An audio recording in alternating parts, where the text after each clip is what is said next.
สบายดีทุกคนเฮ็ดกินเอง EP ที่31หลังจากเดียวห่างหายกันไปโดนเลยมื้อนี้เราจะมาเฮ็ดซุกิโลผักกาดใส่หมูสับกินกันอันแน่เคยได้ยินชื่อบ่ทุกคนง่ายๆกับซุกิโลนั่นแหละทุกคน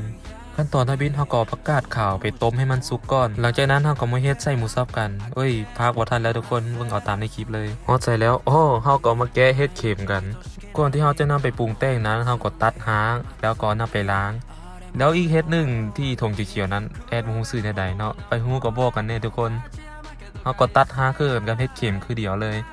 อย่าลืมล้างให้สะอาดเด้อทุกคนแล้วเฮาก็มาเบิ่งผักกาดของเฮาต่อผักกาดสุกได้ที่แล้วเฮาก็ไปนอกน้ำเย็นได้เลยนอกพอให้มันสะดวกในการห่อก็พอเข้าสู่ขั้นตอนการห่อแล้วทุกคนสำหรับไก่ซุกิโลนี้แล้วแต่เลยว่าใครจะใส่หยังแน่แต่สำหรับแอดแล้วจะใส่เห็ดเข็มหมูสับและแครอทกับอีกแค่หนึ่งแอดบ่ฮู้ชื่อแล้วก็ห้ำแบบนี้เลยทุกคนคือห่มผ้าให้หมูสับ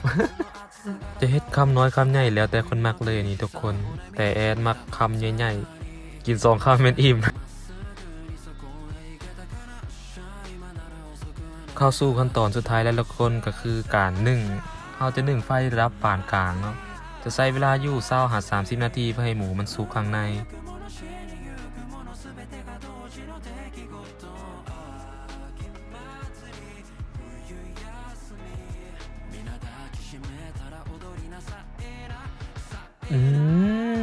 กลิ่นหอมจนฮอดหน้าบานเลยทุกคน